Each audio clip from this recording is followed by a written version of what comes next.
നമ്മുടെ പിതാവിന്റെ സന്നിധിയിലേക്ക് വരിക എന്നുള്ളത് എത്ര സന്തോഷപൂർണമായ കാര്യമാണ്. हम पिता परमेश्वर की उपस्थिति में आना, हम भाई बहन मिलकर, ये कितना आनंद की बात है। ഇന്ന് രാത്രിയില് സമാധാനത്തിന്റെ ദൈവം എന്ന വിഷയവുമായിട്ട് നിങ്ങളുടെ മുൻപാകെ ആയിരിക്കാൻ ആഗ്രഹിക്കുന്നു. आज रात में समाधान का परमेश्वर करके ये विषय लेकर मैं तुम्हारे बीच में मनन करना चाहता हूँ। നമുക്ക് ആധാരമായിട്ട് ഒരു വാക്യം വായിക്കാം. യോഹന്നാന്റെ സുവിശേഷം 14-ാം അധ്യായത്തിന്റെ 27-28 വാക്യങ്ങൾ. इसके आधार में हम एक वचन पढ़े, यूहन्ना का सुसमाचार 14वां अध्याय वचन 27 और 28 पढ़ेंगे। സമാധാനം ഞാൻ നിങ്ങൾക്ക് തന്നേച്ചു പോകുന്നു, എന്റെ സമാധാനം ഞാൻ നിങ്ങൾക്ക് തരുന്നു. ലോകം തരുന്നത് പോലെയല്ല ഞാൻ നിങ്ങൾക്ക് തരുന്നത്. നിങ്ങളുടെ ഹൃദയം കലങ്ങരുത്, ഭ്രമിക്കുകയും അരുത്. 27 पढ़ना, 27 पढ़ना। मैं तुम्हें शांति दिए जाता हूँ, अपना शांति तुम्हें देता हूँ। जैसा संसार देता है मैं तुम्हें नहीं देता। तुम्हारा मन घबराए और ना डरे। ഇവിടെ 27-ാം വാക്യത്തിലും 28-ാം വാക്യത്തിലും രണ്ട് കാര്യങ്ങളാണ്. ഒന്ന്, സമാധാനം കർത്താവ് തരുന്നു, നിങ്ങളുടെ ഹൃദയം കലങ്ങുകയും അരുത് എന്നുള്ള ഒരു താക്കീതും കർത്താവ് തരുന്നു. इधर हम दो बातें देखता है कि एक है वो है कि परमेश्वर हमें शांति देता है और तुम्हारा मन ना घबराओ, ये एक चेतावनी है।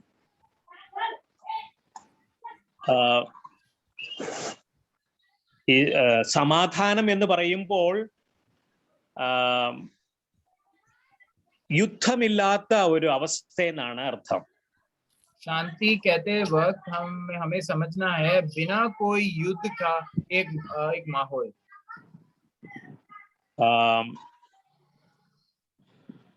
അപ്പോൾ അല്ലെങ്കിൽ യുദ്ധം അവസാനിക്കുമ്പോഴാണ് സമാധാനം. नहीं तो उसके दूसरे अर्थ में अगर हम समझे तो जब युद्ध खत्म हो जाता है वह उधर शांति आती है। നമ്മുടെ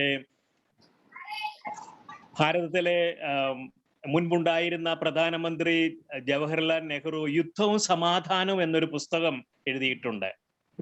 और हमें पता है जवाहरलाल नेहरू जो हमारे पूर्व प्रधानमंत्री जो थे वो युद्ध और शांति करके एक विषय में उन्होंने पुस्तक लिखा है। അപ്പോൾ സമാധാനം എന്നുള്ളത് യുദ്ധമില്ലാത്ത ഒരു അവസ്ഥയെ കാണിക്കുന്നതാണ്. और शांति बिना कोई युद्ध का एक माहौल को बताता है। നമ്മുടെ കർത്താവായ യേശുക്രിസ്തു അവൻ സമാധാന പ്രഭുവാണെന്ന് യെശയ്യാവിന്റെ പുസ്തകം 9-ാം അധ്യായം 6-ാം വാക്യത്തിൽ നമുക്ക് കാണാൻ കഴിയും. और हमारा परमेश्वर जो है वो शांति का प्रभु है करके हम यह ईसाया का पुस्तक उसका 15वां अध्याय उसका 9वां वचन में हम देखते हैं। അവന് പ്രിൻസ് ഓഫ് പീസ് എന്നുള്ള പ്രയോഗമാണ്. उसका नाम जो है वो शांति का प्रभु करके उनको दिया गया है। Praise the Lord. അപ്പോൾ ഈ കർത്താവിൽ നമ്മൾ ആശ്രയിക്കുന്നതിനാൽ അവൻ നമ്മെ സമാധാനത്തിൽ കാക്കും എന്ന് യെരമ്യാവിന്റെ പുസ്തകം 26-ാം അധ്യായത്തിന്റെ 3-ാം വാക്യത്തിൽ നമുക്ക് വായിക്കാൻ കഴിയുന്നു. യെരമ്യാവിന്റെ പുസ്തകം 26-ാം അധ്യായം അതിന്റെ 3-ാം വാക്യം. और यिर्मयाह उसका 26 का 3 में हम पढ़ते हैं, तो है कि वे सुनकर अपनी अपनी बुरी चाल से फिरे और मैं उनकी हानि करने से पछताऊं जो उनके बुरे कामों के कारण मैंने ठाना था। ओके,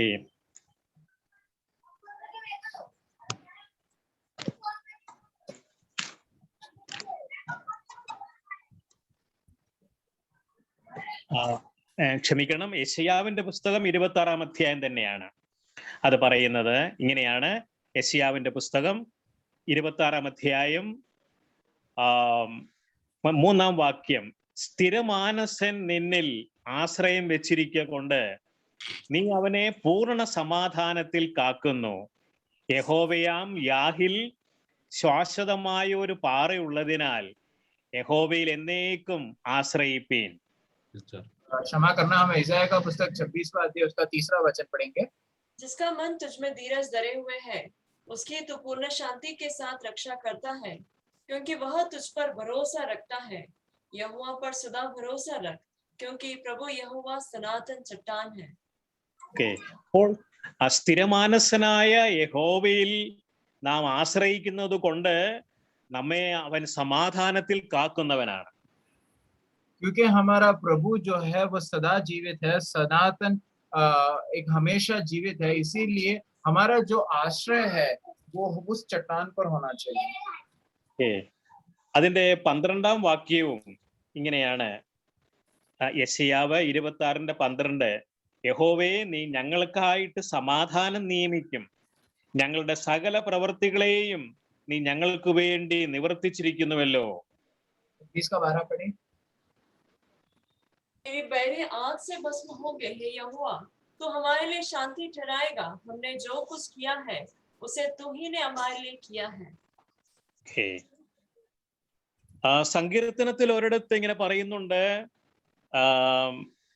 അതായത് യെരുശലേമിന് വേണ്ടി, യെരുശലേമിന്റെ സമാധാനത്തിന് വേണ്ടി പ്രാർത്ഥിപ്പീൻ എന്നുള്ളതായ ഒരു ഭാഗമുണ്ട്. और हम देखते हैं भजन संगीता में कि यरूशलेम की शांति के लिए प्रार्थना करो करके हम देखते हैं। അപ്പോൾ അത് യെരുശലേം എന്ന പദത്തിന്റെ അർത്ഥം സമാധാനത്തിന്റെ പട്ടണം എന്നാണ്. और यरूशलेम करके उसका अर्थ ही शांति का नगर करके हम देखते हैं। ഓക്കെ, എന്നാല് നമ്മൾ ഇന്ന് നാം പഴയ നിയമത്തിൽ നോക്കുമ്പോൾ യെരുശലേമിൽ എന്ന് യുദ്ധമായിരുന്നു. पुराने नियम में अगर हम देखे जाए तो यरूशलेम में हमेशा युद्ध था। അനേക യുദ്ധങ്ങൾ നടന്നിട്ടുണ്ട്. ബാബേലിൽ നിന്ന് നെബൂഖദ്നേസർ വന്ന് യെരുശലേം പിടിച്ചടക്കി അതിനെ നശിപ്പിച്ചതായിട്ട് കാണുന്നുണ്ട്. और हम देखते हैं बाबिल से जो नेबुकदनेस्सर राजा आता है और यरूशलेम नगर को वो पकड़ता है करके हम देखते हैं। ദുഷ്ടന്മാർക്കാണ് സമാധാനമില്ലാത്തതെന്നും യെശയ്യാവിന്റെ പുസ്തകത്തിൽ പറയുന്നുണ്ട്. और दुष्टों को शांति नहीं है करके भी ईसाया का पुस्तक में हम देखते हैं। യെശയ്യാവിന്റെ പുസ്തകം 48ാം അധ്യായത്തിന്റെ അതിന്റെ 22ാം വാക്യം, ദുഷ്ടന്മാർക്ക് സമാധാനമില്ല എന്ന് യഹോവ അരുളി ചെയ്യുന്നു. और ईसाया उसका 48 का लास्ट वचन हम पढ़ेंगे, 22 वचन, दुष्टों के लिए कुछ शांति नहीं, यहोवा का ये वचन है। എന്നാൽ യെശയ്യാവിന്റെ പുസ്തകം 48ാം അധ്യായത്തിന്റെ 18ാം വാക്യത്തിൽ ഇങ്ങനെ ഒരു കാര്യമുണ്ട്. അയ്യോ, നീ എന്റെ കൽപ്പനകളെ കേട്ടനുസരിച്ചെങ്കിൽ കൊള്ളായിരുന്നു, എന്നാൽ നിന്റെ സമാധാനം നദി പോലെയും നിന്റെ നീതി സമുദ്രത്തിലെ തിര പോലെയും ആകുമായിരുന്നു. वचन 18 पढ़े। भला होता कि तूने मेरी आज्ञाओं को ध्यान से सुना होता, तब तेरी शांति नदी के समान और तेरा धर्म समुद्र के लहरों के नहीं होता। അപ്പോൾ പാപം ചെയ്ത് ദുഷ്ടതയിൽ കഴിയുന്ന ഒരു വ്യക്തിക്ക് സമാധാനം അനുഭവിപ്പാൻ കഴിയുകയില്ല. और जो पाप करता है और दुष्टता में जीता है वो एक व्यक्ति के विषय में वो कभी भी समाधान से, शांति से न रह सकता। എന്നാൽ ദൈവം നമ്മുടെ മനസ്സലിവുള്ളവനാണ്. लेकिन परमेश्वर जो है हमारे से बहुत दयालु है। മനസ്സലിവുള്ള പിതാവ് നമുക്ക് പാപികളായ മനുഷ്യർക്ക് ദൈവത്തോട് അടുത്ത് ചെല്ലുവാനും ദൈവസന്നിധിയിൽ സമാധാനം അനുഭവിപ്പാനും ഒരു വഴി ഒരുക്കിയിട്ടുണ്ട്.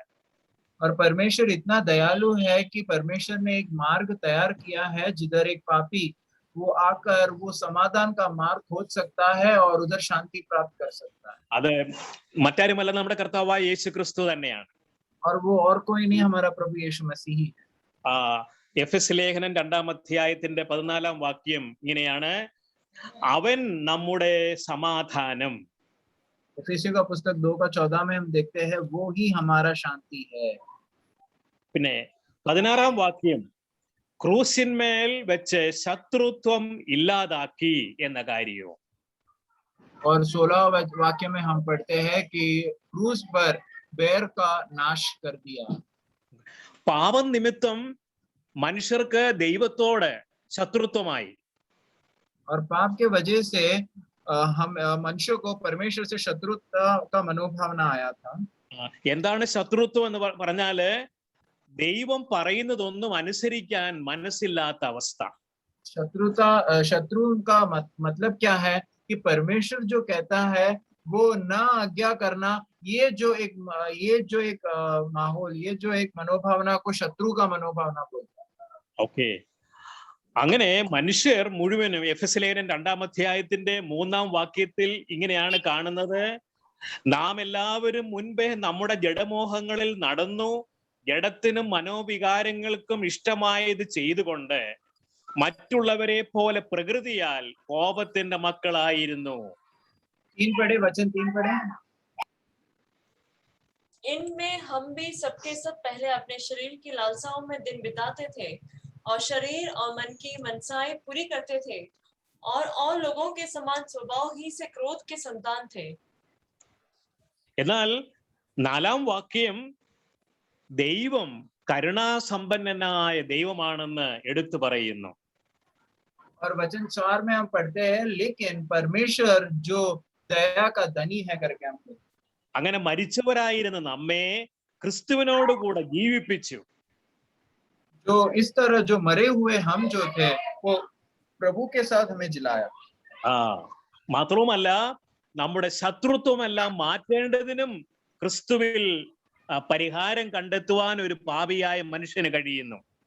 और हमारा शत्रुत्व को निकालने के लिए एक पापी को एक स्थान भी परमेश्वर ने तय कर दिया। ഈ 2-ാം അധ്യായത്തില് പാപത്തിൽ കഴിയുന്ന ഒരു മനുഷ്യന്റെ അവസ്ഥ എടുത്തു പറയുന്നുണ്ട്. അവര് ദൂരസ്ഥരായിരുന്നു, അതുപോലെ തന്നെ അവര് പ്രത്യാശയില്ലാത്തവരായിരുന്നു, അവരെ വാഗ്ദത്തത്തിന്റെ നിയമങ്ങൾക്ക് അന്യരായിരുന്നു. ഇങ്ങനെ പല കാര്യങ്ങൾ അവിടെ കാണാൻ കഴിയുന്നുണ്ട്. हम देखते हैं जो पापियों के विषय में कहता है कि वो परमेश्वर से बहुत दूर थे और नियम के वचनों के जो वास्तव में वो बहुत दूर थे और परमेश्वर का आज्ञा न मानते थे, इस प्रकार के लोग थे पापी के विषय में हम देखते हैं। എന്നാൽ എഫെസ്യലേഖനം 2-ാം അധ്യായത്തിന്റെ 13-ാം വാക്യം വളരെ സന്തോഷപൂർണമായ ഒരു വാക്യമാണ്. മുൻപേ ദൂരസ്ഥരായിരുന്ന നിങ്ങൾ ഇപ്പോൾ ക്രിസ്തുവേശുവിൽ ക്രിസ്തുവിന്റെ രക്തത്താൽ സമീപസ്ഥരായി തീർന്നു, അവൻ നമ്മുടെ സമാധാനം. और लेकिन 2:13 में हम पढ़ते हैं फिर से का पुस्तक, पर अब तो पढ़े 13। अब तो मसीह यीशु में तुम जो पहले दूर थे मसीह के लहू के द्वारा निकट हो गए हो। Amen. Praise the Lord. അപ്പോൾ ദൈവം തന്റെ പുത്രനെ അയച്ച് പാപികളും ദുഷ്ടരും ദൈവത്തിൽ നിന്ന് അകന്നു പോയവരുമായ നമ്മെ ആ പുത്രന്റെ രക്തച്ചൊരിച്ചിനാൽ നമ്മെ സമീപസ്ഥരാക്കി തീർത്തു.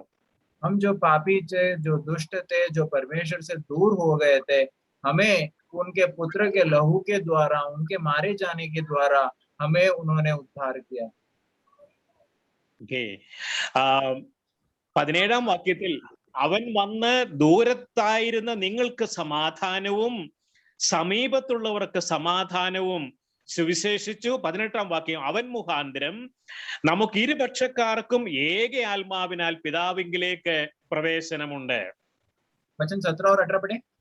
और उसने आकर तुम्हें जो दूर थे और उन्हें जो निकट थे दोनों को मेल मिलाप का सुसमाचार सुनाया, क्योंकि उसी के द्वारा हम दोनों की एक आत्मा में पिता के पास पहुंच होती है। അപ്പോൾ ക്രിസ്തു ചെയ്ത ഈ വൻ കാര്യത്തിന്റെ വിശദീകരണം അല്ലെങ്കിൽ വിശദാംശങ്ങൾ നമുക്ക് സമാധാന യാഗത്തിലൂടെ കാണാൻ കഴിയുന്നുണ്ട്. तो मसीह ने जो किया हुआ इतना बड़ा काम, हमें वो शांति के जो उन्होंने बलिदान हमें दिया है उसके द्वारा हम देखते हैं। നമുക്കറിയാം പഴയ നിയമത്തിലെ യാഗങ്ങളെല്ലാം ക്രിസ്തുയേശുവിന്റെ ക്രൂശ് മരണത്തിന്റെ നിഴലാണ്. और हम देखते हैं पुराने नियम में जो भी बलियां हम देखते हैं वो सारे जो है वो प्रभु यीशु मसीह का क्रूस का वो एक परछाई है। അപ്പോൾ ക്രിസ്തുയേശു തന്റെ ക്രൂശിലെ മരണത്തിലൂടെ തന്റെ രക്തച്ചൊരിച്ചിലിനാൽ ദൂരത്തായിരുന്ന നമ്മെ സമീപസ്ഥരാക്കി തീർത്തു, അല്ലെങ്കിൽ ദൈവത്തോട് അടുത്തു വരുവാൻ യോഗ്യതയുള്ളവരാക്കി തീർത്തു. ആ കാര്യമാണ് സമാധാന യാഗത്തിൽ വിശുദ്ധീകരിച്ചിരിക്കുന്നത്.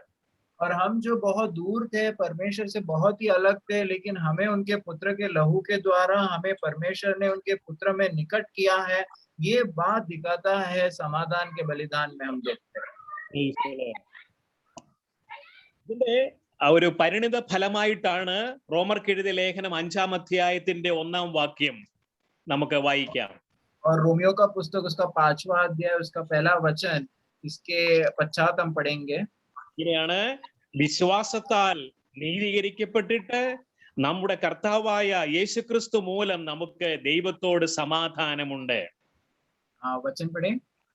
जब हम विश्वास से धर्मी ठहरे तो अपने प्रभु यीशु मसीह के द्वारा परमेश्वर के साथ मेल रखें. എന്നാൽ ലേവ്യ പുസ്തകം 7-ാം അധ്യായത്തിലേക്ക് വരുമ്പോൾ സമാധാന യാഗത്തിന്റെ ഒരു വിശേഷത എടുത്ത് കാണിക്കുന്നുണ്ട്. लेकिन हम लेवी पुस्तक का 7वां अध्याय में जब हम आते हैं, उधर शांति का जो बलिदान, समाधान का बलिदान का एक खासियत उधर उठाकर कहता है.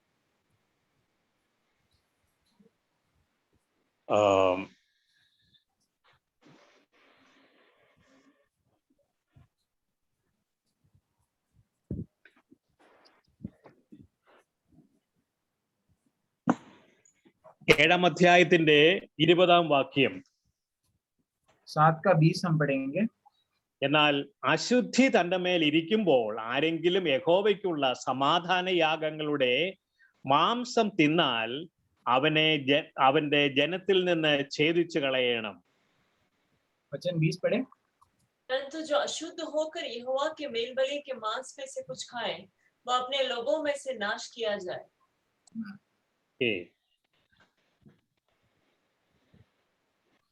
അപ്പോൾ ക്രിസ്തുയേശുവിന്റെ രക്തച്ചൊരിച്ചിലിനാൽ നമുക്ക് ദൈവത്തോട് സമാധാനമുണ്ട്.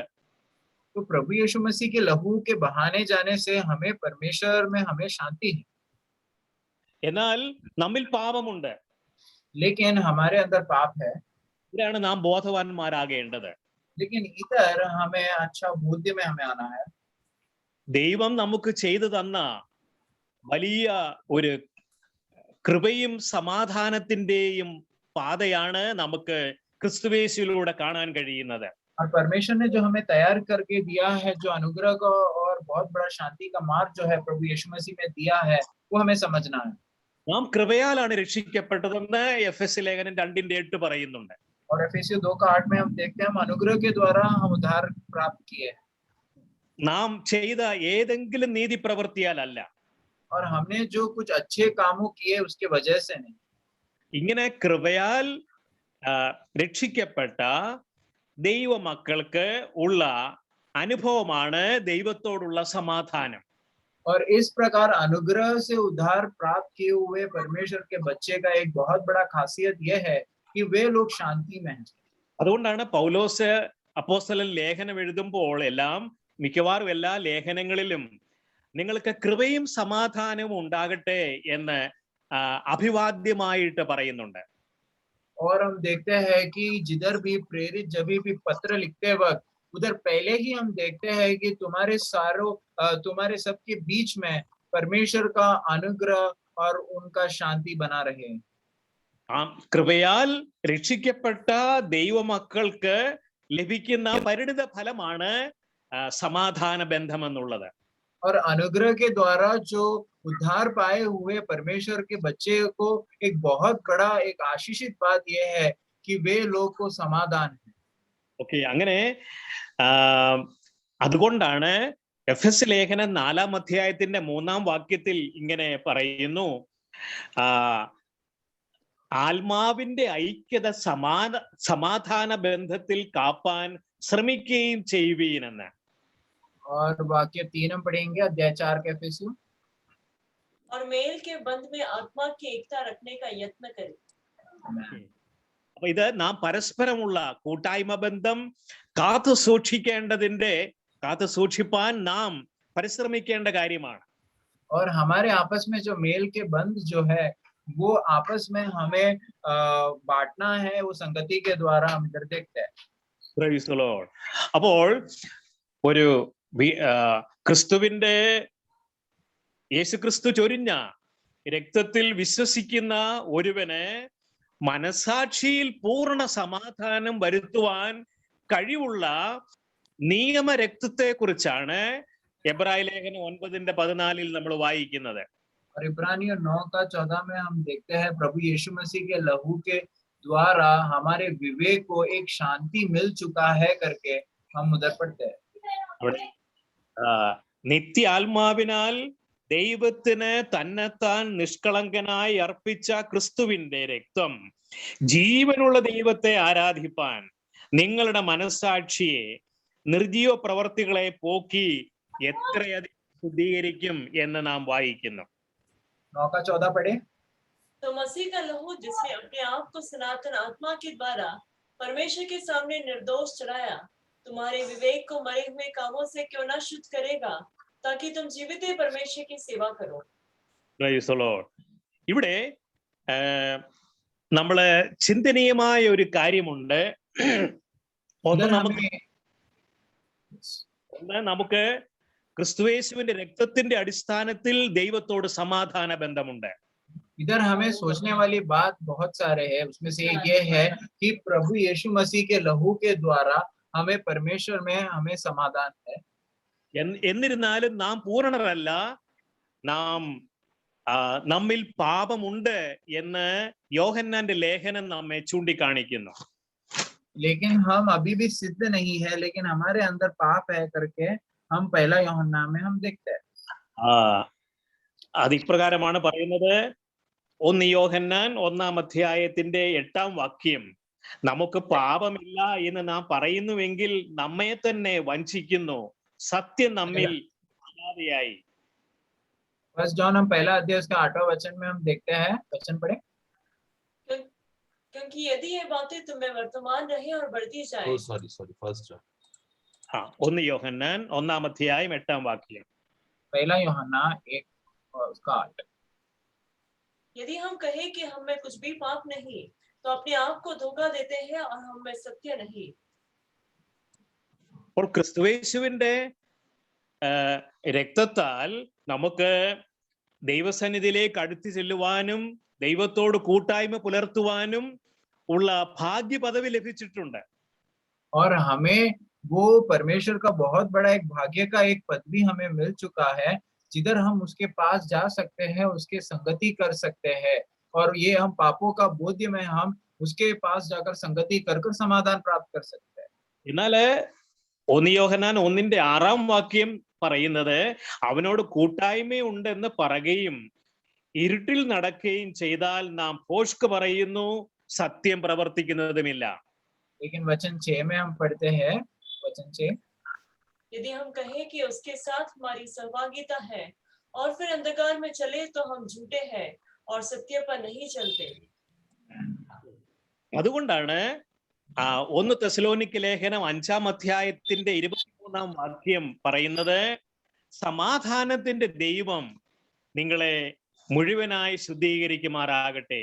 पहला तेस्सलोनिका 5वां अध्याय उसका 23वां वचन में हम देखते हैं, शांति का परमेश्वर तुम्हें. पढ़े वचन 23. शांति का परमेश्वर आप ही तुम्हें पूरी रीति से पवित्र करे. ഓക്കെ. നിങ്ങളുടെ ആത്മാവും പ്രാണനും ദേഹവും അശേഷം നമ്മുടെ കർത്താവായ യേശുക്രിസ്തുവിന്റെ പ്രത്യക്ഷതയിൽ അനിന്യമായി വെളിപ്പെടും വണ്ണം കാക്കപ്പെടുമാറാകട്ടെ. और तुम्हारी आत्मा और प्राण और देह हमारे प्रभु यीशु मसीह के आने तक पूरे पूरे और निर्दोष सुरक्षित रहे. ഓക്കെ. അപ്പോൾ ദൈവം തന്റെ പുത്രനെ ക്രൂശിൽ അർപ്പിക്കുമ്പോൾ ദൈവത്തിന് ഒരു ആഗ്രഹമുണ്ട്. और परमेश्वर अपने पुत्र को जब एक क्रूस पे अर्पण करते वक्त परमेश्वर का एक आग्रह था, ഈ പുത്രനിൽ വിശ്വസിക്കുകയും അവൻ ചൊരിഞ്ഞ രക്തത്തിലൂടെ ശുദ്ധീകരണം പ്രാപിക്കുകയും ചെയ്യുന്നവരെല്ലാം അവനെ പോലെ ആയി തീരണം. जो ये पुत्र पर विश्वास करता है और पुत्र के लहू के द्वारा जिसका शुद्धिकरण होता है, वो सारे जो लोग हैं वो लोग प्रभु यीशु मसीह के जैसे बन जाए, ये वो उनका पिता का आग्रह था. ആ ദൈവഹൃദയത്തിന്റെ ആഗ്രഹമാണ് ഈ 23-ാം വാക്യത്തിൽ നമുക്ക് കാണാൻ കഴിയുന്നത്. और वो पिता परमेश्वर का आग्रह था, ये वचन 23 में हम इधर देखते हैं। ആത്മാവിൽ ആ, നമുക്ക് ദൈവജീവനുണ്ട്, എന്നാൽ നാം ദേഹിയിൽ പൂർണ്ണമായിട്ട് അവന് വിധേയപ്പെട്ടിട്ടില്ല. हमारा आत्मा में परमेश्वर को जीवन तो है, लेकिन हमारा प्राण जो है पूरी तरीके से उनके आज्ञा में नहीं आया। ഈ കാരണത്താലാണ് നമ്മുടെ ദേഹി ഒരു ഒരു യുദ്ധക്കളം പോലെ ആയി തീർന്നേക്കാം എന്ന് നമുക്ക് വചനത്തിൽ നോക്കിയാൽ കാണാൻ കഴിയും. जिसके वजह से हम देखते हैं हमारा प्राण जो है वो एक युद्ध भूमि बन सकता है, वो हम वचनों के द्वारा हम देख सकते हैं। നമുക്ക് ഈ വിഷയം അറിയാവുന്നതാണ്, അതുകൊണ്ട് ഞാൻ അതിലേക്ക് കൂടുതലായി പോകുന്നില്ല. പൗലോസ് അതുകൊണ്ടാണ് തന്റെ ജീവിതത്തിന്റെ അവസാനം പറയുന്നത്, ഞാൻ നല്ല പോർ പൊരുതു, എന്റെ ഓട്ടം തികച്ചു എന്ന് പറയുന്നു. और इसके लिए प्रेरित पौलुस जो कहता है अंतिम भागों में कि मैंने एक अच्छा दौड़ दौड़ा है और मैं विश्वास का जो बातें हैं मैं थामे रखा है। അപ്പോൾ നമ്മുടെ ആത്മാവിലേക്ക് വന്ന് നമ്മെ വീണ്ടും ജനിപ്പിച്ച് നമ്മുടെ ആത്മാവിൽ വസിക്കുന്ന ക്രിസ്തുവിന് നമ്മുടെ ദേഹിയിലും പൂർണ്ണ സ്വാതന്ത്ര്യം വേണമെന്ന് ദൈവം ആഗ്രഹിക്കുന്നു. हमारा आत्मा में आकर हमारे आत्मा को उद्धार देने के बाद हमारा जो प्राण है वो प्राण में भी पूरी तरीके से उनका राज चलना चाहिए, ये परमेश्वर का आग्रह है। Praise the Lord. അതുകൊണ്ടാണ് നിങ്ങളുടെ ആത്മാവും പ്രാണനും എന്നുള്ള പ്രയോഗം ഇവിടെ കാണുന്നത്. इसके लिए हम इधर तुम्हारा आत्मा और प्राण करके ये जो शब्दों को हम इधर देखते हैं। ഈ ആഗ്രഹം സമാധാനത്തിന്റെ ദൈവത്തിനാണുള്ളത്. और ये जो आग्रह है वो शांति का परमेश्वर का ഈ ആഗ്രഹമാണ് എഫെസ് ലേഖനം 4-ാം അധ്യായത്തിന്റെ 17-ാം വാക്യത്തിൽ വ്യക്തമായി കാണുന്നുണ്ട്. यही बात है, हम एफेसी का पुस्तक 4 अध्याय उसका वचन 17 में हम देखते हैं। ക്രിസ്തു വിശ്വാസത്താൽ നിങ്ങളുടെ ഹൃദയങ്ങളിൽ വസിക്കേണ്ടതിന് വരം നൽകണമെന്നും സ്നേഹത്തിൽ വേരൂന്നി അടിസ്ഥാനപ്പെട്ടവരായി വീതിയും നീളവും ഉയരവും ആഴവും എന്തെന്ന് സകല വിശുദ്ധന്മാരോടും കൂടെ ഗ്രഹിക്കാനും എന്ന് നാം വായിക്കും. और इसके लिए हम वचन 3 का 17 में हम देखते हैं। वचन पढ़े 3 का 17। कैसे हो?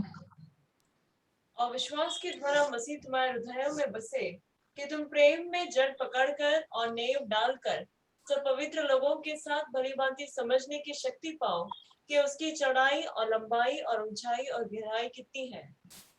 ഹൃദയത്തിൽ വസിക്കുക എന്നുള്ളത് ആത്മാവിലും ദേഹിയിലും ക്രിസ്തു വസിക്കുന്ന അനുഭവത്തെയാണ് കാണിക്കുന്നത്. हृदयों में बसना मतलब हमारा आत्मा और हमारा प्राणों में बसने के विषय में उधर कहा गया है।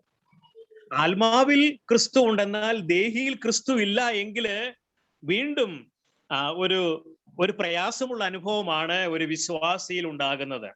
अगर हमारा आत्मा में अगर मसीह है लेकिन प्राण में उनका प्रभुत्व नहीं है, तो हमें एक विश्वासी के विषय में वो बहुत ही दुख देने वाली बात बन जाती है। ഇന്ന് ലോകത്തിൽ അനേക ദൈവമക്കളുണ്ട്, അവരുടെ ആത്മാവിൽ ക്രിസ്തു ഉണ്ട്. आज हम देखते हैं संसार में बहुत सारे परमेश्वर के लोग बच्चे हैं जिधर उनके आत्मा में तो मसीह है, എന്നാൽ അവരുടെ ദേഹിയിൽ ക്രിസ്തുവിനെ പ്രവർത്തിക്കാൻ കഴിയുന്നില്ല. लेकिन उनके प्राणों में मसीह को कार्य करने नहीं मिल रहा। എന്നാൽ ദൈവം തന്റെ പുത്രനെ നൽകി ക്രൂശിൽ അവന്റെ വിലയേറിയ തിരുരക്തം ചൊരിഞ്ഞതിലൂടെ ദൈവത്തിന്റെ ആഗ്രഹം ദൈവപുത്രൻ നമ്മുടെ ആത്മാവിൽ മാത്രം വസിക്കുക എന്നുള്ളതല്ല, ക്രിസ്തു നമ്മുടെ ഹൃദയത്തിലും വസിക്കണമെന്ന് ദൈവം ആഗ്രഹിക്കുന്നു. लेकिन परमेश्वर ने उनका पुत्र को बेचकर उनका लहू के बहाने के द्वारा सिर्फ परमेश्वर का जो निवास स्थान जो है वो सिर्फ और सिर्फ आत्मा बने, यही उनका आग्रह नहीं, लेकिन उधर वो प्राण में भी उनका प्रभुत्व चलना चाहिए, ये उनका आग्रह था। അതുകൊണ്ടാണ് നമ്മുടെ ദേഹിയോടും നമ്മുടെ ജഡരക്തങ്ങളിലൂടെയുമാണ് ശത്രു നമ്മുടെ ദേഹിയിലും പ്രവർത്തിക്കാൻ കാരണമായി തീരും. और हमारे ये शरीर के ये सामर्थ्य के द्वारा शत्रु को ये मौका मिल जाता है कि वो हमारे से कार्य करे। അങ്ങനെ നമ്മുടെ ദേഹിയിൽ ദൈവത്തോട് മറുതലിപ്പുണ്ടെങ്കിൽ അവിടെ സമാധാനം അനുഭവിക്കാൻ കഴിയുകയില്ല. और अगर हमारा प्राण जो है वो परमेश्वर से बैरी है तो उधर हम एक शांति नहीं अनुभव कर सकते। ഓക്കെ. അപ്പോൾ ഏതെങ്കിലും രീതിയിൽ നാം നമ്മുടെ ദേഹിയിൽ ദൈവത്തോട് മറുതലിക്കുന്നുവെങ്കിൽ സമാധാനത്തിന്റെ ദൈവത്തിന് നമ്മിൽ പൂർണ്ണമായി കർത്തൃത്വം നടത്തുവാൻ കഴിയുകയില്ല. और कोई भी रीति से अगर हम परमेश्वर के साथ अगर हम बैरी में है तो हम कोई भी तरीके से हम देखा जाए तो परमेश्वर का जो शांति हम नहीं उठा सकते। പഴയ നിയമത്തില് ഒരു ഉദാഹരണം ഇങ്ങനെ നമുക്ക് കാണാൻ കഴിയുന്നുണ്ട്. पुराने नियम में एक उदाहरण अगर हम ले तो ദൈവം യേഹൂവിനെ അഭിഷേകം ചെയ്തു. परमेश्वर ने जेहू करके एक व्यक्ति को जब ये अभिषेक किया, യേഹൂ ഇസബേലിന്റെ കൊട്ടാരത്തിൽ വന്നപ്പോൾ അവര് ചോദിച്ചു, നിനക്ക് സമാധാനമാണോ എന്ന് ചോദിച്ചു. और जब भी येहू जब भी इसाबेल का जब भी वो बहुत बड़ा महल पे जब भी आया तभी उन्होंने पूछा कि क्या परमेश्वर का शांति तेरे पास है? അപ്പോൾ യേഹൂ ഇസബേലിന്റെ മകനോട് പറഞ്ഞു, നിന്റെ അമ്മയുടെ വിഗ്രഹാരാധനയും അതുപോലെ തന്നെ ദുർനടപ്പും ഉള്ളപ്പോൾ എങ്ങനെ സമാധാനം ഉണ്ടാകുമെന്ന് പറയുകയുണ്ടായി. लेकिन येहू ने वो इसाबेल का बेटे को कहता है कि तेरा माता जब भी इस प्रकार का दुष्टता और मूर्ति पूजक करते हैं तो कैसे हमें शांति मिलेंगे? 2 രാജാക്കന്മാരുടെ പുസ്തകം 9-ാം അധ്യായം 22-ാം വാക്യം ഇങ്ങനെയാണ്. യോരാം യേഹൂവേ സമാധാനമോ എന്ന് ചോദിച്ചു. അതിന് യേഹൂ, നിന്റെ അമ്മയായ ഇസബേലിന്റെ പരസംഗവും ക്ഷുദ്രവും ഇത്ര അധികമായിരിക്കുന്നിടത്തോളം എന്ത് സമാധാനം എന്ന് പറഞ്ഞു. हम देखते हैं दूसरा राजा उसका 9वां अध्याय इसका 22वां वाक्य में हम देखते हैं, येहू को देखते ही योराम ने पूछा, हे येहू क्या कुशल है? येहू ने उत्तर दिया, जब तक तेरी माता इजबेल छिनालपन और टोना करती रहे तब तक कुशल कहाँ?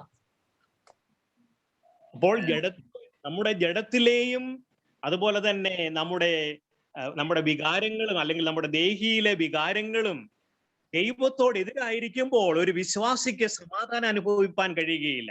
और हमारा प्राण और हमारा जो प्राण का भागों में जिधर इमोशंस है वो अगर परमेश्वर का बैरी है तो हमें शांति नहीं अनुभव कर सकते.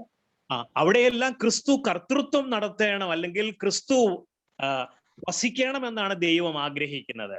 और परमेश्वर का ये आग्रह है कि उधर हमें उधर मसीह का निवास स्थान बन जाना चाहिए.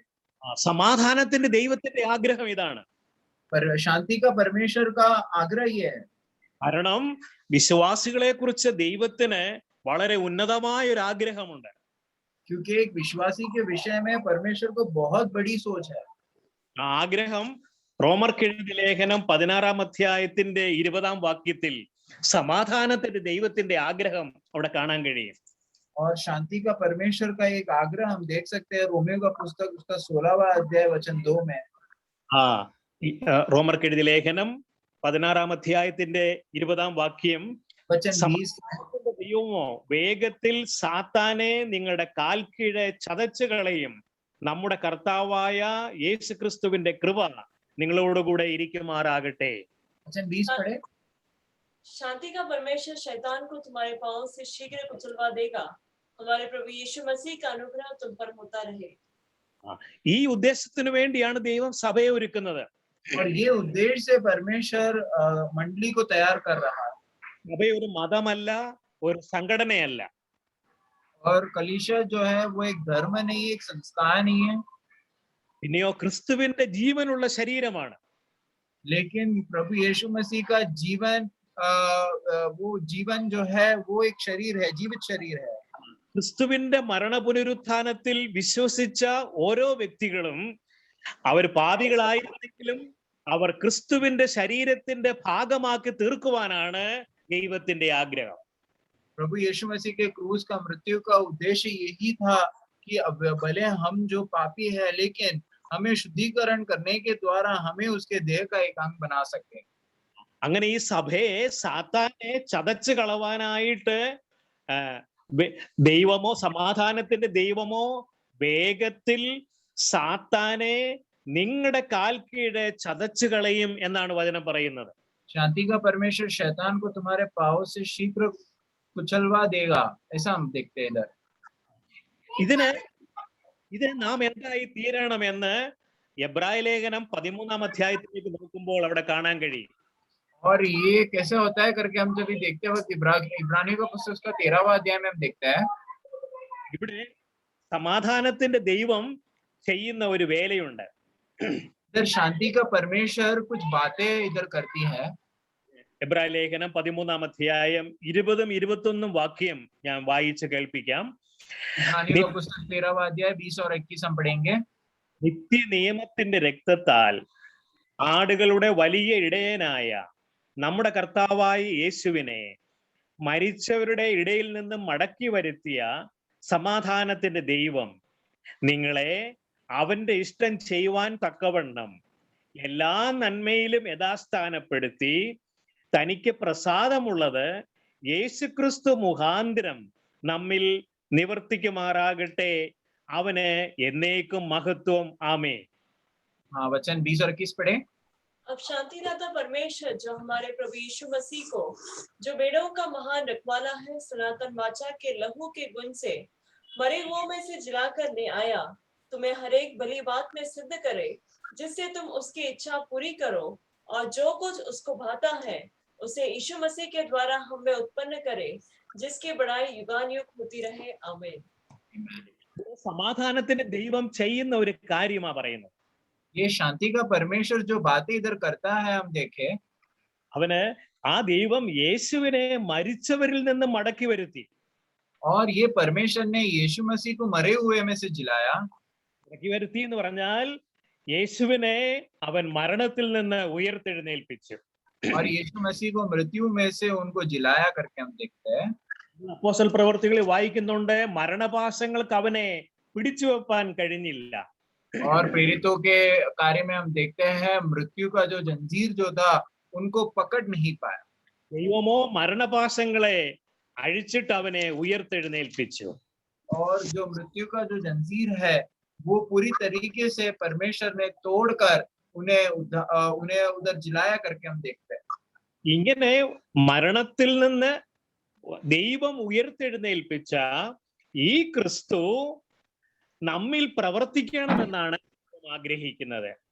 और इस तरह मृत्यु से जिलाया हुआ प्रभु यीशु मसीह, जो परमेश्वर ने इस तरीके का कार्य किया है, ये प्रभु यीशु मसीह जो जिलाया हुआ है वो हमारे अंदर कार्य करे, ये परमेश्वर का इच्छा है. അതാണ് 21-ാം വാക്യം പറയുന്നത്, അവൻ നിങ്ങളെ അവന്റെ ഇഷ്ടം ചെയ്യുവാൻ തക്കവണ്ണം എല്ലാ നന്മയിലും യഥാസ്ഥാനപ്പെടുത്തി പ്രസാദമുള്ളത് യേശുക്രിസ്തു മുഖാന്തരം നമ്മിൽ നിവർത്തിക്കുമാറാകട്ടെ. वचन 21 पढ़े. तुम्हें हर एक भली बात में सिद्ध करे, जिससे तुम उसकी इच्छा पूरी करो, और जो कुछ उसको भाता है उसे यीशु मसीह के द्वारा हम में उत्पन्न करे, जिसकी बड़ाई युगानुयुग होती रहे. आमीन. അപ്പോൾ നമ്മുടെ ഒരു വിശ്വാസിയുടെ ജീവിതത്തിന്റെ എല്ലാ കോണുകളിലും പ്രവർത്തിക്കുവാൻ നാം ക്രിസ്തുവിനെ പലപ്പോഴും അനുവദിക്കാറില്ല. और विश्वासी का हर एक कोने कोने में प्रभु कार्य करे, वो हम अनुमति नहीं देते. बहुत सारे विश्वासी ഇവിടെ എല്ലാ നന്മയിലും എന്നൊരു ഒരു പദപ്രയോഗമുണ്ട്. ഇവിടെ सारे भले बातों में इधर एक ऐसा शब्द इस्तेमाल किया गया है. ദൈവത്തിന് പ്രസാദമുള്ളത് പ്രവർത്തിക്കുന്നത് ക്രിസ്തു പ്രവർത്തിച്ചെങ്കിലേ ദൈവത്തിന് പ്രസാദമാകുകയുള്ളൂ.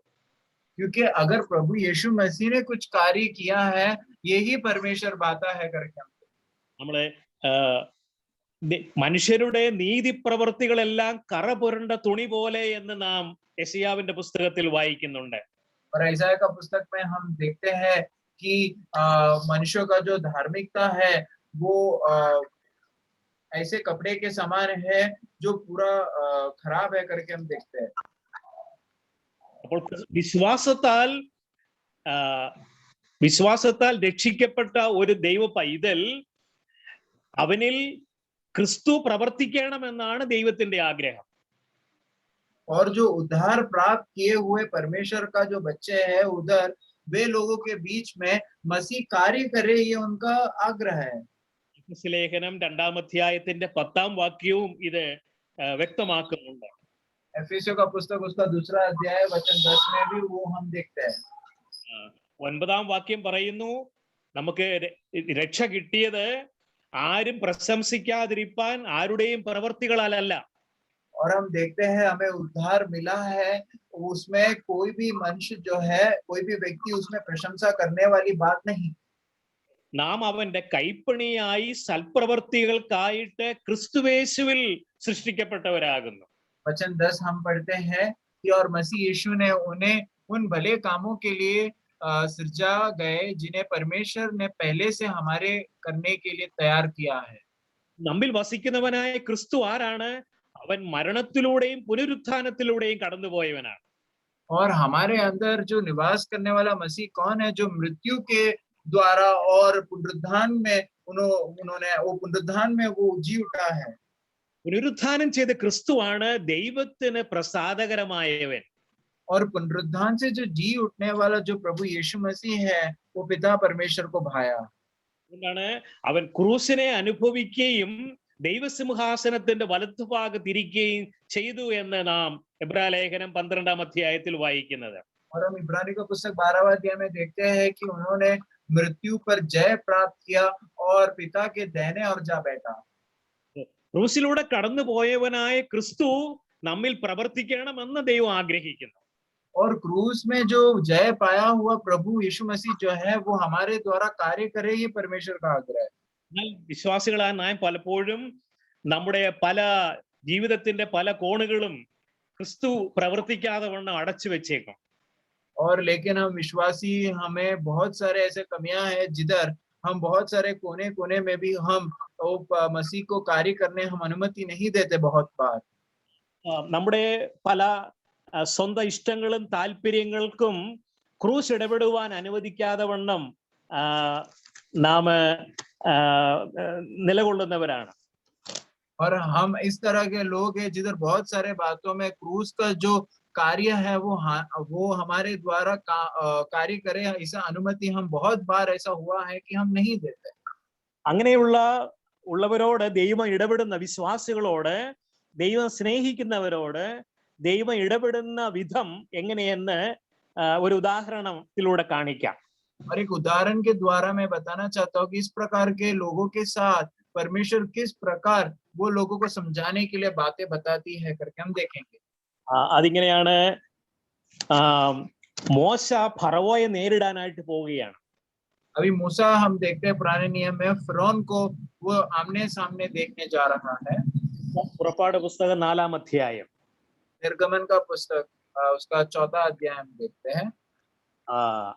അതിന്റെ 24-ാം വാക്യത്തിലാണ്, എന്നാൽ വഴിയിൽ സത്രത്തിൽ വെച്ച് യഹോവ അവനെ എതിരിട്ട് കൊല്ലുവാൻ ഭാവിച്ചു. 25-ാം വാക്യം, അപ്പോൾ സിപ്പോറ ഒരു കൽക്കത്തി എടുത്ത് തന്റെ മകന്റെ അഗ്രചർമ്മം ഛേദിച്ച് അവന്റെ കാൽക്കലിട്ടു, നീ എനിക്ക് രക്തമണവാളൻ എന്ന് പറഞ്ഞു. वचन 24 और 25 पढ़ें। और ऐसा हुआ कि मार्ग पर सराय में यहोवा ने मूसा से भेंट करके उसे मार डालना चाहा।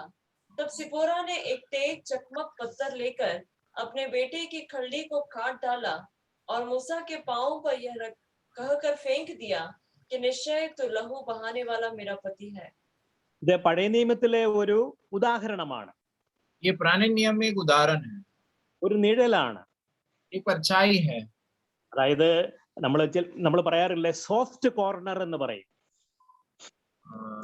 हम कहते हैं सॉफ्ट कॉर्नर करके हम जिस तरह कहता है, അതായത് നമ്മുടെ ജീവിതത്തിലെ പല ഭാഗങ്ങളിലും ക്രൂശ് ഇടപെടുവാൻ അനുവദിക്കാതെ നാം സൂക്ഷിക്കുന്ന ഒരവസ്ഥയുണ്ട്. और हमारे हृदयों में बहुत सारे भागे हैं जिधर हम क्रूस का कार्य होने हम अनुमति नहीं देते हैं। അതിന്റെ ഒരു നിഴലാണ് ഈ കാര്യം. उसका एक परछाई में हम इधर देखते हैं। മോശയുടെ ഭാര്യയാണ് സിപ്പോറ. मूसा का जो पत्नी है वो सिपोरा है। മോശയ്ക്ക് ഒരു മകൻ ജനിച്ചു. मूसा को एक बेटा जन्म हुआ. മോശ പലപ്പോഴും പറഞ്ഞു, ഞങ്ങളുടെ പിതാക്കന്മാരൊക്കെ പരിച്ഛേദന ഏറ്റിട്ട് നമ്മുടെ മകനെയും പരിച്ഛേദന ഏൽപ്പിക്കണം. इसके लिए हमारा पूर्व पिता जो है उन्होंने खतना किया था, इसीलिए हमारा बेटे को भी हमें खतना करना है. പക്ഷെ സിപ്പോറ സമ്മതിച്ചില്ല. लेकिन सिपोरा ने उधर पहली बार जब भी कहते वक्त उन्होंने मना कर दी. അങ്ങനെ മുന്നോട്ട് പോവുകയായിരുന്നു. इस प्रकार आगे बढ़ रहा था. പരിച്ഛേദന ഏൽക്കുന്നവർക്ക് ഭയങ്കര വേദനയാണ്. और खतना जो होते हैं वो लोगों को बहुत ही दर्द होता है. പ്രത്യേകിച്ച് മൂന്നാമത്തെ ദിവസം അതിവേദനയാണ്, അനങ്ങാൻ കഴിയാത്ത വേദനയായിരിക്കും. क्योंकि तीसरा दिन खास रूप में बहुत ही ज्यादा वेदना हो जाता है और हम हिल नहीं सकते. ഈ സംഭവം അതായത് യാക്കോബിന്റെ മക്കള് ഒരിക്കൽ ശേഖേമിൽ വെച്ച് ശേഖേമിലുള്ളവരെ പരിച്ഛേദന ഏൽപ്പിച്ച കാര്യം ഇവൾ കേട്ടിട്ടുണ്ടായിരിക്കാം. और शायद ऐसा हो सकता है कि याकूब का बच्चे जब भी संतान जब भी शेकेम में जब भी उनका खतना हुआ था तभी वो बातें शायद ये सिपोरा सुना हुआ होगा, ऐसा मैं अनुमान करता हूँ. ശേഖേമിന്റെ മക്കള് പരിച്ഛേദന ഏറ്റ് വേദനയിൽ മൂന്നാമത്തെ ദിവസം വേദനയിൽ കഴിയുമ്പോഴാണ് യാക്കോബിന്റെ മക്കള് ശേഖേമിലുള്ളവരെ കൊന്നത്. और शेकेम के बच्चे जब भी वे खतना करके तीसरा दिन हो चुके थे, बहुत ही दर्दनाक एक माहौल से वे लोग गुजर रहे थे, तभी था ये याकूब का जो बच्चे वे नगर को कब्जा कर वे सारे लोगों को मार देते हैं. ഉൽപ്പത്തി പുസ്തകം 34-ാം അധ്യായത്തിലാണ് ഈ സംഭവം. उत्पत्ति का पुस्तक 33वां अध्याय में हम ये घटना को हम देखते हैं. 34-ാം അധ്യായത്തിന്റെ 25-ാം വാക്യത്തിലാണ്, മൂന്നാം ദിവസം അവർ വേദനപ്പെട്ടിരിക്കുമ്പോൾ യാക്കോബിന്റെ 2 പുത്രന്മാരായി ദീനായുടെ സഹോദരന്മാരായ ശീമോനും ലേവിയും താന്റെ വാളെടുത്ത് നിർഭയമായിരുന്ന പട്ടണത്തിന്റെ നേരെ ചെന്ന് ആണിനെയൊക്കെയും കൊന്നുകളഞ്ഞു. और हम देखते हैं वचन 25 में हम पढ़ते हैं, तीसरे दिन तब वे लोग पीड़ित पड़े थे. तब ऐसा हुआ कि शिमोन और लेवी नाम याकूब के 2 पुत्रों ने जो दीना के भाई थे अपने अपने तलवार ले उस नगर में निधड़क घुसकर सब पुरुषों को घात किया. അപ്പോൾ ഇത് പരിച്ഛേദനയുടെ വേദനയാണ് ഇത് കാണിക്കുന്നത്. ഇത് ये खतना का एक वेदना को इधर हम देखते हैं. അത് നിമിത്തമാണ് സിപ്പോറ ഈ സമ്മതിക്കാതെ മുന്നോട്ട് പോയത്. वो इसके वजह से सिपोरा ने वो मना कर दिया था. എന്നാൽ ദൈവം ഒരു സംഭവം അവിടെ ഒരുക്കി. लेकिन परमेश्वर ने ऐसा माहौल उधर तैयार किया. ദൈവം ഈ കുടുംബത്തെ സ്നേഹിക്കുന്നു. परमेश्वर ये कुटुंब को प्रेम करता है. ദൈവവേലയിൽ പ്രയോജനപ്പെടേണ്ടവരാണ്. और सेविका में बहुत ही उपयोग आने वाली ये कुटुंब है. ദൈവജനത്തിന് വളരെയധികം പ്രയോജനകരമായി ഉപയോഗപ്പെടേണ്ടവരാണ്. और परमेश्वर के लोगों के बीच में बहुत ही उपयोग करने वाला परमेश्वर उपयोग करने वाला एक कुटुंब है. അവർ പൂർണ്ണമായിട്ടും ദൈവിക നിയമങ്ങൾക്ക് വിധേയപ്പെട്ടവരായിരിക്കണം. तो इस तरह का सेविका करने से पहले परमेश्वर का बहुत बड़ा आग्रह और आज्ञा यह है कि वो कुटुंब पूरी तरीके से उनके नियम का आज्ञाकारिता में आ जाना चाहिए. അതുകൊണ്ടാണ് ദൈവം ഈ രീതിയിൽ ഇടപെട്ടത്. इसके लिए परमेश्वर इस प्रकार ये कुटुंब से व्यवहार करता है. അപ്പൊ നമുക്ക് മടങ്ങി വരാം. എബ്രായ ലേഖനം 13-ാം അധ്യായത്തിലും സമാധാനത്തിന്റെ ദൈവം നമ്മിൽ ക്രിസ്തു പ്രവർത്തിക്കുവാനായിട്ട് എല്ലായിടത്തും പ്രവർത്തിക്കുവാനായിട്ട് ആഗ്രഹിക്കുന്നു. इसीलिए इब्रानियों का पुस्तक 13वां अध्याय में वापस आ जाते हैं, जिधर शांति का परमेश्वर का यह आग्रह है कि उनका पुत्र प्रभु यीशु मसीह जो है हमारे हृदय के सारे भागों में वो कार्य करे. നാം ദൈവേഷ്ടം ചെയ്യുവാൻ നമ്മെ യഥാസ്ഥാനപ്പെടുത്തുകയും നമ്മിൽ പ്രവർത്തിക്കുകയും ചെയ്യേണ്ടത് ക്രിസ്തുവാണ്. और हमें परमेश्वर का इच्छा पूरा करने के लिए हमारे द्वारा परमेश्वर कार्य करे, हमें पूरी तरीके से पूर्व स्थिति में हमें लाए, ये उनका कार्य हमारे द्वारा चलने के लिए हमें अनुमति देना है. ഈ ക്രിസ്തു ആരാണ്? ഇവൻ मसीह कौन है? മരണത്തിലൂടെ കടന്നുപോയവനും മരണത്തെ ജയിച്ചുയർത്തെഴുന്നേറ്റവനുമാണ്. मृत्यु के द्वारा गुजरा हुआ और मृत्यु को जय पाया हुआ व्यक्ति है। അപ്പോൾ ക്രിസ്തുവിന്റെ രക്തത്താൽ വീണ്ടെടുക്കപ്പെട്ട ഓരോരുത്തരിലും ഈ ക്രിസ്തു പ്രവർത്തിക്കണമെന്നാണ് ദൈവത്തിന്റെ ആഗ്രഹം. और उनके द्वारा उद्धार पाए हुए सारे लोग जो है वो इस प्रकार का अनुभव में हो आए, ये उनका आग्रह है। എല്ലായിടത്തും सारे बातों में വ്യക്തിത്വത്തിന്റെ എല്ലാ ഉള്ളറകളിലും, और एक व्यक्तित्व के सारे भागों में, അല്ല എങ്കിൽ നാം കപടഭക്തിക്കാരായി മാറും. नहीं तो हम हिपोक्रेट्स बन जाएंगे। അതാ അപ്പോൾ മാത്രമേ 1 തെസ്സലോനിക്ക ലേഖനം 5:23 പറയുന്ന ദൈവ ഉദ്ദേശം നമ്മിൽ നിറവേറുകയുള്ളൂ. ऐसा है तो ही पहला തെസ്സലോനിക്ക 5 का 23वां अध्याय जो वचन है वो पूरा हो जाता है। 1 തെസ്സലോനിക്ക ലേഖനം 5:23 സമാധാനത്തിന്റെ ദൈവം നമ്മളെ മുഴുവനായി ശുദ്ധീകരിക്കുമാറാകട്ടെ എന്നാണ്. और हम देखते हैं वचन 23 में परमेश्वर, शांति का परमेश्वर हमें पूरी रीति से पवित्र करे। നമ്മുടെ ആത്മാവും പ്രാണനും ദേഹവും അശേഷം നമ്മുടെ കർത്താവായ യേശു ക്രിസ്തുവിന്റെ പ്രത്യക്ഷതയിൽ അനിന്യമായി വെളിപ്പെടും വണ്ണം കാക്കപ്പെടുമാറാകട്ടെ എന്നാണ്. और तुम्हारी आत्मा और प्राण और देह हमारे प्रभु यीशु मसीह के आने तक पूरे पूरे और निर्दोष सुरक्षित रहे। ഇങ്ങനെയുള്ള വിശ്വാസികൾ അവർ ചേർന്ന് പണിയപ്പെട്ട അല്ലെങ്കിൽ ചേർന്ന് ഒന്നായി തീർന്ന ഒന്നാണ് കർത്താവിന്റെ സഭ. और इस प्रकार का विश्वासी लोग इस प्रकार एकता में आकर एक शरीर बना हुआ एक अवस्था को हम मंडली करके कहते हैं। ഈ സഭയാണ് സമാധാനത്തിന്റെ ദൈവം സാത്താനെ ചവിട്ടുവാനായിട്ട് ഉപയോഗിക്കുന്നത്. और ये परमेश्वर ही ये कलीसिया को, ये शैतान को पैरों तल कुचलने के लिए ये कलीसिया को इस्तेमाल कर रहा है। റോമർക്കെഴുതിയ ലേഖനം 16-ാം അധ്യായത്തിന്റെ 20-ാം വാക്യം, സമാധാനത്തിന്റെ ദൈവമോ വേഗത്തിൽ സാത്താനെ നിങ്ങളുടെ കാൽ കീഴെ ചതച്ചു കളയുമെന്നാണ്. और रोमियो का पुस्तक 16वां अध्याय उसका 20वां वचन में हम देखते हैं, शांति का परमेश्वर शैतान को तुम्हारे पांवों से शीघ्र कुचलवा देगा। Praise the Lord. ഇതിനു വേണ്ടിയാണ് ക്രിസ്തു എല്ലാം നിറവേറ്റിയത്. इसके लिए प्रभु ने सारे बातों का पूर्तिकरण किया। ക്രൂസിൽ അവൻ നമ്മെ ദൈവത്തോട് നിരപ്പിച്ചു. और क्रूस में हमें उनके साथ मेल किया। നമുക്ക് എതിരായിരുന്ന എല്ലാ കൈയെഴുത്തും അവൻ മായിച്ചു കളഞ്ഞു. और हमारे खिलाफ जो भी बातें थी, जो हमारे खिलाफ लिखी हुई थी, वो सारे बातें उन्होंने पूरी तरीके से वो साफ कर दिया। ജീവനുള്ള ദൈവവുമായി അടുത്ത ബന്ധം പുലർത്തി അവനുമായി ഒന്നായി തീരുവാൻ ആവശ്യമായതെല്ലാം ക്രിസ്തു തന്റെ രക്തച്ചൊരിച്ചിലൂടെ നിറവേറ്റി കഴിഞ്ഞു. और उस जीवित परमेश्वर के साथ हमें किस तरह संगति में रहना है, इसके लिए सारे बातें जो रुकावट की थी, वो सारे बातें को उन्होंने पूरी तरीके से वो निकाल दिया है। ഈ ക്രിസ്തു നമ്മുടെ ഹൃദയങ്ങളിൽ വസിക്കണമെന്നുള്ളതാണ് ദൈവത്തിന്റെ ആഗ്രഹം. और ये मसीह जो है हमारे हृदयों में निवास करे, ये परमेश्वर का आग्रह है। ആത്മാവിൽ മാത്രമല്ല, വ്യക്തിത്വത്തിന്റെ എല്ലായിടത്തും, और हृदयों में ही नहीं लेकिन व्यक्ति के रूप में हमारे सारे भागों में भी वो राज करे। അങ്ങനെയുള്ളവർക്ക് മാത്രമേ സാത്താനെ എതിരിടാൻ, അല്ലെങ്കിൽ അങ്ങനെയുള്ളവരെ ഉപയോഗിച്ചാണ് സാത്താനെ ചതച്ചു കളയുന്നത്. और इस प्रकार जैसे हमें परमेश्वर उपयोग करते हैं, तभी ही उस प्रकार के लोगों को परमेश्वर इस्तेमाल करता है ताकि वो शैतान को कुचलवा दे। ഈ വചനത്തിന്റെ വെളിപ്പാട് നമ്മെ ഭരിക്കട്ടെ. और इस प्रकार इस वचन का प्रकटीकरण हमें प्रभुत्व में चलाए। സമാധാനത്തിന്റെ ദൈവം നമ്മെ മുഴുവനായി ശുദ്ധീകരിക്കുമാറാകട്ടെ.